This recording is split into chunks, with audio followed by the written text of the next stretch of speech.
नमस्कार प्यारे बच्चों, स्वागत है आप सभी का मिंट टॉक इंडिया में। आज के इस वीडियो में हम आपके कक्षा 5 हिंदी की पाठ्यपुस्तक रिमझिम का पाठ नंबर 18 और सबसे आखिरी चैप्टर चुनौती हिमालय की पढ़ने वाले हैं। हालांकि इस वीडियो को अपलोड करने में मुझे थोड़ी सी देर हो गई है, उसके लिए मुझे क्षमा करें, लेकिन फिर भी आपके एग्जाम प्रिपरेशन में मेरा ये वीडियो थोड़ा सा तो भी मदद कर पाए, मैं इसी की आशा करती हूँ। तो चलिए शुरू करते हैं और सबसे पहले हमारे चैप्टर के टाइटल का अर्थ जानते हैं। चुनौती का मतलब है किसी तरीके का चैलेंज देना, ललकारना, पुकारना कि अगर तुम में हिम्मत है तो ये काम करके दिखाओ। और ये चुनौती कौन दे रहा है? हिमालय दे रहा है। हिमालय माउंटेन रेंजेस हैं, ऐसा एक माउंटेन रेंज जो जम्मू कश्मीर से लेकर पूरे नेपाल के ऊपर तक एरिया में भरा हुआ है।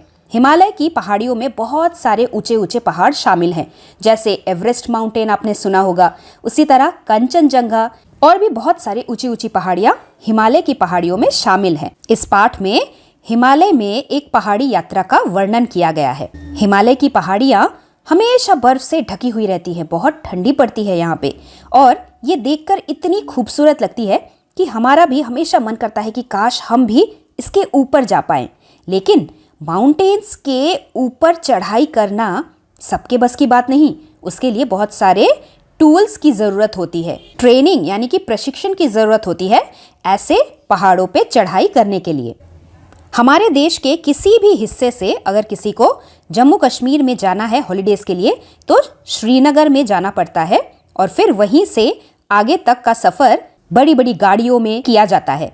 उसी तरीके से एक बार हमारे देश के पहले प्रधानमंत्री पंडित जवाहरलाल नेहरू जी ने भी मन बनाया कि वो जम्मू कश्मीर में जाएंगे और वहां से अमरनाथ की गुफाओं में जाएंगे।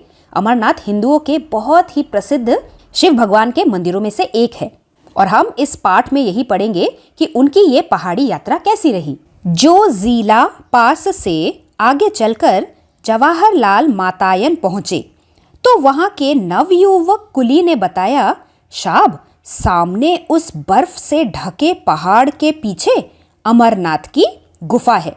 तो जोजिला पास एक जगह है यहीं पे जहाँ से आगे की यात्रा की जाती है। इस फोटो में आप देख सकते हैं। यहाँ से आगे चलकर जब पंडित जवाहरलाल नेहरू मातायन पहुँचे तो मातायन से आगे निकल के वहाँ उन्हें एक नवयुवक, एक यंग मैन मिला, नवयुवक कुली मिला।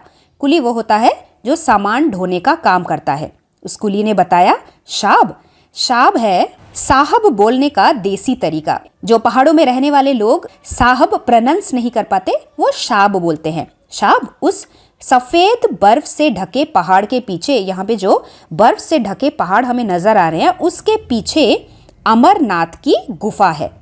तो जैसे कि मैंने बोला, अमरनाथ की गुफाएं बहुत ही कठिन रास्तों से होके जाती है।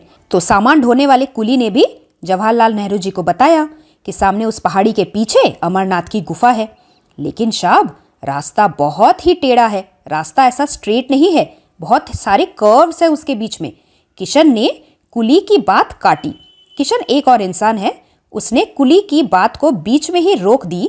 काटी का मतलब बीच में ही कुली को स्टॉप कर दिया और खुद बोलने लगा, बहुत चढ़ाई है और शाब दूर भी है। तो जवाहरलाल जी ने पूछा, कितनी दूर है? 8 मील शाब, कुली ने जल्दी से उत्तर दिया। अब 8 मील क्या होता है? आपने यूनिट ऑफ कन्वर्जन तो पढ़ा ही है। जैसे हम लोग किलोमीटर्स में डिस्टेंस मापते हैं, वैसे ही 1 मील, जिसे इंग्लिश में माइल बोलते हैं, हिंदी में मील बोलते हैं, 1 mile is equal to 1.6 kilometre. तो आप खुद ही कैलकुलेट करके लगा लीजिए 8 मील कितना किलोमीटर है। तो कुली ने भी बोला, शाब, 8 मील दूर है। तो जवाहरलाल नेहरू जी को लगा कि बस इतना सा ही तो डिस्टेंस है, हम आराम से चल जाएंगे। तो उन्होंने बोला, बस, तब तो जरूर चलेंगे। जवाहरलाल ने अपने चचेरे भाई मतलब अपने कजन ब्रदर, चाचा से आया है चचेरा शब्द, चाचा यानी कि अंकल, अंकल का जो बेटा है वो हमारा कजन ब्रदर हुआ, चचेरा भाई।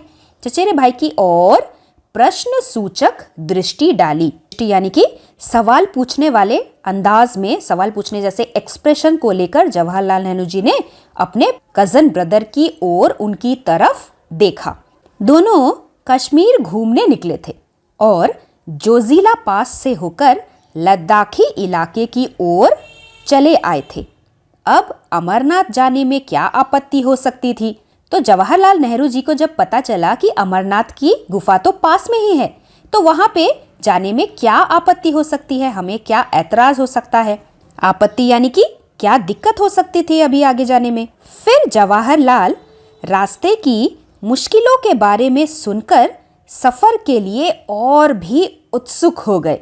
उत्सुक यानी कि और भी एक्साइटेड हो गए, और भी ज्यादा इच्छुक हो गए इस यात्रा में जाने के लिए। तो उन्हें जब रास्ते के मुश्किलों के बारे में पता चला कि it is not a very easy road, it is a little bit difficult road, तो उन्हें अपने लिए चुनौती लगी, इस चीज़ को चैलेंज लगा कि चलो देखते हैं हम कैसे नहीं पार कर पाते इसको।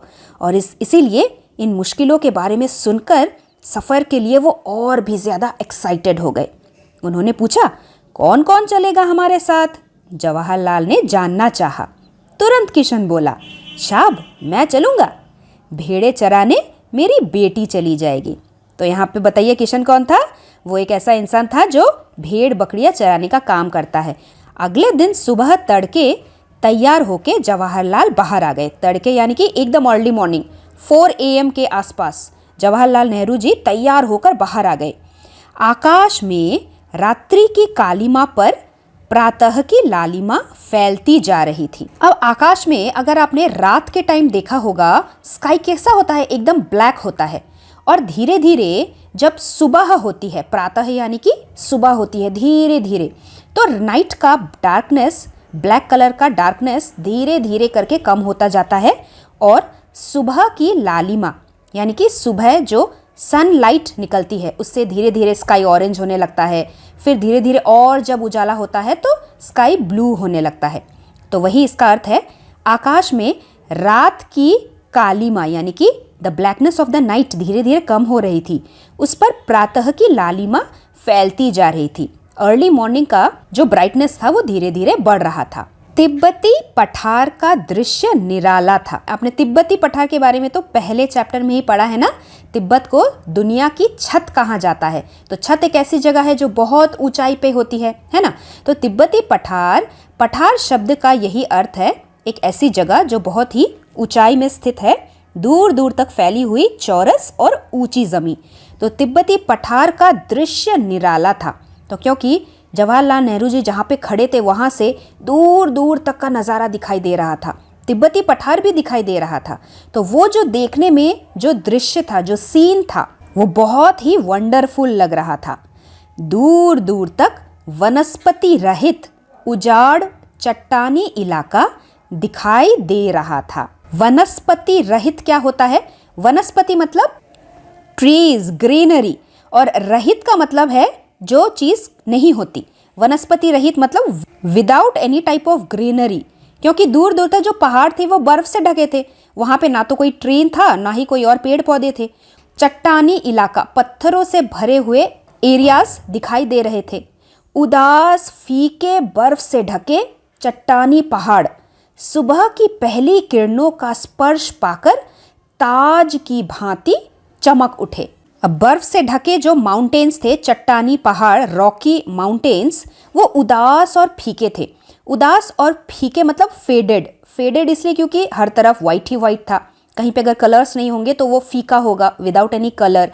उदास इसलिए था क्योंकि ब्राइट कलर्स को देख के हम बहुत ही खुश हो जाते हैं, लेकिन अगर हमें ब्लैक एंड वाइट नज़र आए तो वो चीज़ दिखने में थोड़ा उदास लगता है।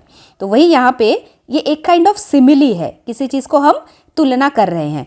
लेकिन जब सुबह की पहली किरण, सनलाइट की पहली किरण, फर्स्ट रेज ऑफ द सन इन पहाड़ों के ऊपर पड़ रही थी, तो उनका जो स्पर्श हो रहा था, स्पर्श का मतलब है टच, तब ये माउंटेन्स बिल्कुल किसी क्राउन की भांति, ताज की भांति चमक रहा था, एकदम ब्राइट चमचम कर रहा था। दूर से छोटे छोटे ग्लेशियर ऐसे लगते थे, ग्लेशियर मतलब आइसबर्ग्स, ऐसे लगते थे मानो स्वागत करने के लिए पास सरकते आ रहे थे। सरकते मतलब धीरे धीरे करके नजदीक आ रहे थे।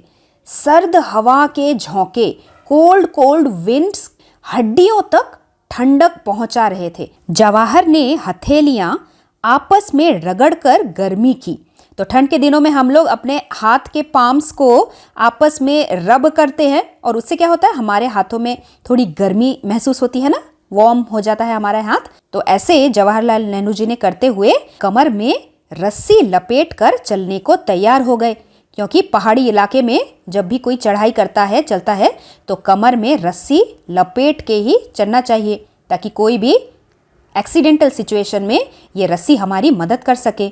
हिमालय की दुर्गम पर्वतमाला, दुर्गम मतलब जहाँ पे पहुँचना कठिन हो, डिफिकल्ट टू रीच, ऐसी पर्वतमाला इसलिए क्योंकि इसमें बहुत सारे पर्वत हैं, इसीलिए माला कहा गया है।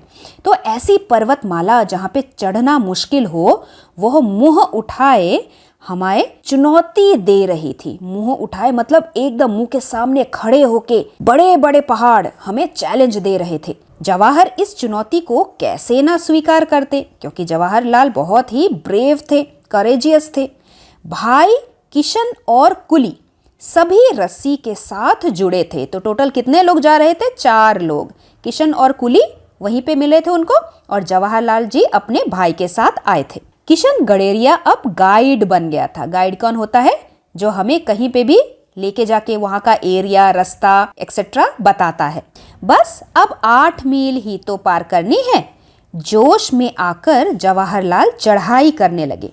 यूं 8 मील की दूरी कोई बहुत दूरी नहीं होती, लेकिन इन पहाड़ी रास्तों पर 8 कदम चलना भी दूभर हो गया।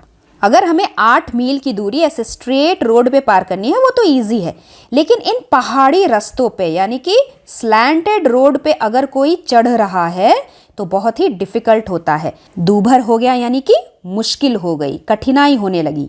एक एक डग भरने में यानी कि एक एक कदम भरने में कठिनाई हो रही थी। रास्ता बहुत ही वीरान था।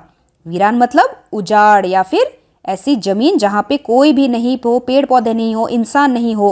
पेड़ पौधे की हरियाली के अभाव में यानी कि पेड़ पौधे की कमी में एक अजीब सा खालीपन सा महसूस हो रहा था। बिल्कुल अकेला लग रहा था, कोई भी नहीं था वहाँ पे। कहीं एक फूल दिख जाता तो आंखों को ठंडक मिल जाती, क्योंकि आंखों में थोड़े से कलर्स नजर आते तो अच्छा लगता हमारी आंखों को। दिख रही थी तो सिर्फ पथरीली चट्टानें और सफेद बर्फ। पथरीली चट्टान यानी कि स्टोन से भरे हुए स्टोनी माउंटेन्स और सफेद बर्फ दिखाई दे रहे थे।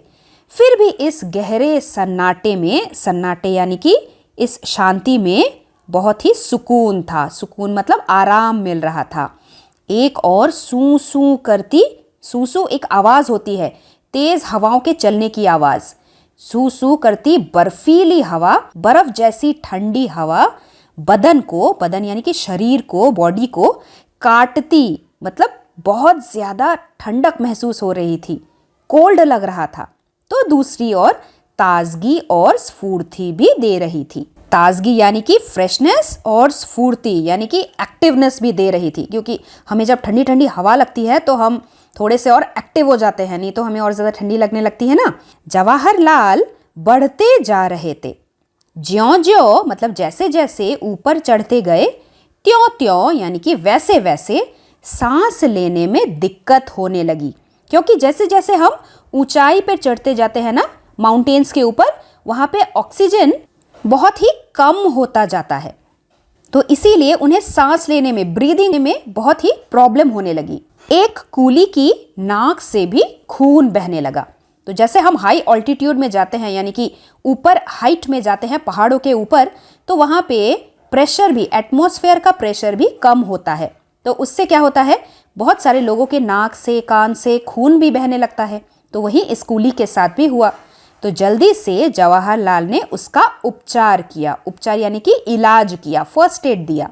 खुद उन्हें भी यानी जवाहरलाल नेहरू जी को भी कनपटी की नसों में तनाव महसूस होने लगा।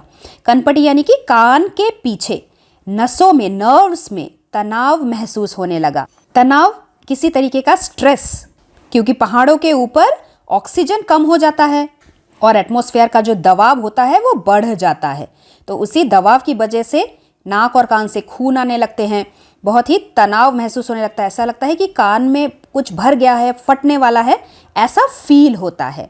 लगता था जैसे दिमाग में खून चढ़ आया हो। यानी कि दिमाग बहुत ही भारी हो गया हो, हेडेक होने वाला हो, फिर भी जवाहरलाल ने आगे बढ़ने का इरादा नहीं बदला। वो आगे बढ़ने से स्टॉप नहीं हुए। थोड़ी देर में बर्फ पड़ने लगी, स्नोफॉल होने लगा, फिसलन बढ़ गई, थोड़ा स्लिपरी होने लगा रास्ता, चलना भी कठिन हो गया। एक तरफ थकान, एक तरफ टायर्डनेस थी, ऊपर से सीधी चढ़ाई, यानी कि एकदम स्टीप माउंटेन पे चढ़ना था। बिना किसी सहारे के, कोई टूल्स भी नहीं था उनके पास, एकदम ऊपर चढ़ना था। तभी सामने एक बर्फीला मैदान नजर आया। चारों ओर हिम शिखरों से घिरा वह मैदान देवताओं के मुकुट के समान लग रहा था। हिम का मतलब है बर्फ, शिखर यानी कि माउंटेन टॉप, ये है माउंटेन की चोटी। बिल्कुल इस जगह पे बर्फ से ढकी हुई माउंटेन्स के टॉप, माउंटेन की चोटी से घिरा वो मैदान बिल्कुल देवताओं के मुकुट के समान, क्राउन के समान, क्राउन के जैसा एकदम रॉयल और चमकदार लग रहा था।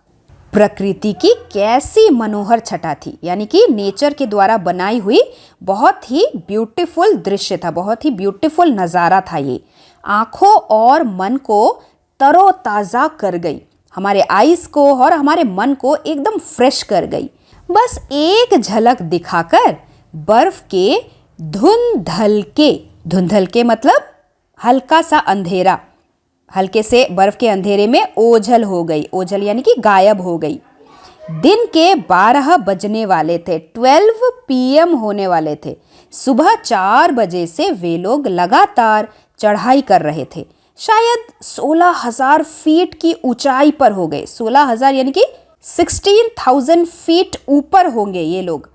इस वक्त अमरनाथ से भी ऊपर, पर अमरनाथ की गुफा का दूर दूर तक पता नहीं था।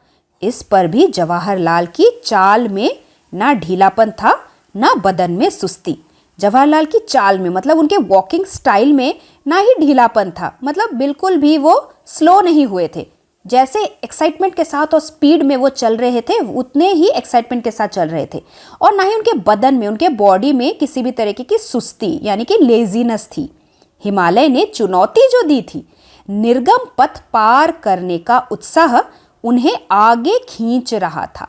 निर्गम पथ, पथ मतलब रोड, निर्गम यानी कि बाहर निकलने का जो रास्ता होता है, कहीं से भी निकलने का जो भी रोड होता है वो होता है निर्गम पथ। तो जहाँ पे वो चढ़े जा रहे थे वहाँ से निकलने का जो रोड था उसे पार करना, क्रॉस करने का उत्साह, एक्साइटमेंट उन्हें और आगे खींच रहा था कि और आगे चलो, और आगे चलो। साहब लौट चलिए, वापस कैंप में पहुंचते पहुंचते दिन ढल जाएगा, एक कुली ने कहा। तो उस कुली ने कहा कि साहब चलिए हम वापस चलते हैं, लेट अस रिटर्न बैक, क्योंकि हम जिस कैंप से निकले हैं, बेस कैंप जहाँ पे सभी माउंटेनियर्स नाइट को स्टे करते हैं, वहाँ पे वापस पहुँचते पहुँचते दिन ढल जाएगा, मतलब रात हो जाएगी। लेकिन अभी तो अमरनाथ पहुँचे ही नहीं। जवाहरलाल को लौटने का विचार पसंद नहीं आया, उनको ये सजेशन बिल्कुल भी अच्छा नहीं लगा। वह तो दूर बर्फ के उस मैदान के पार है। किशन बीच में ही बोल पड़ा। तो माउंटेन्स पे चलते चलते अचानक से उन्हें एक मैदान दिखाई दिया। तो किशन ने बोला कि अमरनाथ दूर बर्फ के इस मैदान के पार है। तो जवाहरलाल नेहरू जी ने बोला, चलो चलो चढ़ाई तो पार कर ली, अब बस आधे मील का ही तो मैदान बाकी है। यह कहकर जवाहरलाल ने थके हुए कुलियों को भी उत्साहित किया कि उनके साथ जो लोग आ रहे थे उनको भी थोड़ा और मोटिवेट किया कि तो सामने बर्फ का सपाट मैदान दिखाई दे रहा था। सपाट मतलब समतल, प्लेन मैदान, ग्राउंड दिखाई दे रहा था। तो उसके पार दूसरी ओर से नीचे उतरकर गुफा तक पहुंचा जा सकता था और इसीलिए जवाहरलाल फुर्ती से, एकदम तेजी से आगे बढ़ते जा रहे थे। दूर से मैदान जितना सपाट दिखाई दे रहा था, जितना प्लेन समतल दिखाई दे रहा था, असलियत में एक्चुअली में उतना ही ऊबड़ खाबड़ था, उतना प्लेन नहीं था। ताज़ी बर्फ ने ऊंची नीची चट्टानों को एक पतली चादर से ढककर एक समान कर दिया था। तो ये जितने भी गड्ढे गड्ढे ऊपर नीचे रास्ते जगह थे तो इधर पे सब बर्फ से ढके हुए थे। यहाँ पे बर्फ से ढका हुआ था, यहाँ पे बर्फ से ढका हुआ था, यहाँ से बर्फ से ढका हुआ था। तो ऐसा लग रहा था ये पूरा प्लेन है, लेकिन एक्चुअली में यहाँ पे तो गड्ढा था, यहाँ पे गड्ढा था, यहाँ पे गड्ढा था। पूरे रास्ते में गड्ढे गड्ढे ही भरे हुए थे, गहरी खाइयाँ थी, गड्ढे बर्फ से ढके हुए थे और गजब की फिसलन थी। मतलब बहुत ही ज्यादा स्लिपरी हो गया था ये सब कुछ। कभी भी पैर फिसलता और कभी बर्फ में पैर अंदर धंसता जाता। बर्फ की वजह से पैर एकदम अंदर स्लिप होके चला जाता, धंसता जाता। बहुत नाप नाप कर कदम रखने पड़ रहे थे। मतलब बहुत ही ध्यानपूर्वक केयरफुली पैर रखने पड़ रहे थे। ये तो चढ़ाई से भी मुश्किल था, क्योंकि अगर माउंटेन्स पे चढ़ना है तो बहुत ज़्यादा प्रेशर पड़ता है हमारे लेग्स के ऊपर। लेकिन अगर कहीं पे गड्ढा है और वो गड्ढा नज़र नहीं आ रहा तो हम पैर यहाँ पे रखेंगे कि यहाँ पे रखेंगे, ये कैलकुलेट करना और भी मुश्किल हो रहा था। ये तो चढ़ाई से भी मुश्किल था, पर जवाहर को मज़ा आ रहा था।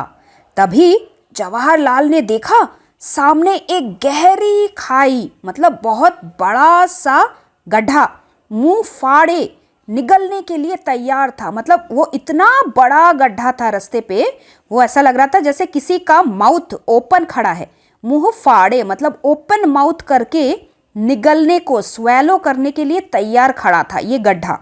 अचानक उनका पैर फिसला, स्लिप हो गए, वे लड़खड़ाए, उनके कदम डगमगा गए और इससे पहले कि संभल पाए, अपने आप को बचा पाए, वे खाई में गिर पड़े। शाप शाप गिर गए, किशन चीखा।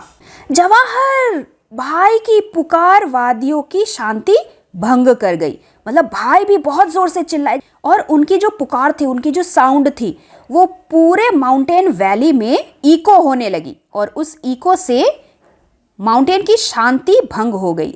वे खाई की ओर तेजी से बढ़े। जवाहर खाई के अंदर बहुत जोर से फिसल फिसल के गिर रहे थे। रस्सी से बंधे जवाहरलाल हवा में लटक रहे थे। तो क्योंकि जवाहरलाल के कमर में रस्सी बंधी हुई थी, उसी रस्सी की वजह से वो लटक गए और खाई के नीचे तक गिरने से बच गए। उफ, कैसा झटका लगा। अचानक से बहुत जोर का शॉक लगा था जवाहरलाल नेहरू जी को। दोनों तरफ चट्टाने ही चट्टाने, नीचे गहरी खाई। जवाहरलाल कसकर रस्सी पकड़े हुए थे बहुत जोर से। वही उनका एकमात्र सहारा था, वन एंड ओनली सपोर्ट था। जवाहर, ऊपर से भाई की पुकार सुनाई दी। मुंह ऊपर उठाया जवाहरलाल नेहरू जी ने, ऊपर मुंह किया तो भाई और किशन के धुंधले चेहरे खाई में झांकते हुए नजर आए। धुंधले चेहरे मतलब हेजी फेसेस, क्योंकि हर तरफ बर्फ ही बर्फ थी और जवाहरलाल नेहरू जी के आंखों में भी बहुत सारा बर्फ चला गया था। तो बाकी भाई और किशन के फेसेस उन्हें थोड़े हेजी नजर आ रहे थे। हम खींच रहे हैं, रस्सी कस के पकड़े रहना, भाई ने हिदायत दी। भाई ने उनका हौसला बढ़ाते हुए कहा कि हम अभी अभी रस्सी खींच रहे हैं आपका। जवाहरलाल जानते थे कि फिसलन के कारण यूं ऊपर खींच लेना आसान नहीं होगा, क्योंकि ऊपर भी तो बहुत सारा स्लिपरी एरिया है। किशन और चचेरे भाई का पैर भी फिसल सकता है, तो ये इतना आसान, इतना इजी काम नहीं होगा। भाई, मैं चट्टान पर पैर जमा लूं, वह चिल्लाए। जवाहरलाल नेहरू जी ने कहा कि भाई, मैं नीचे गहरी खाई में ही एक जगह चट्टान पे अपने पैर को सपोर्ट करके खड़ा हो जाता हूं। पहले खाई की दीवारों से उनकी आवाज़ें टकराकर दूर दूर तक गूंज गई।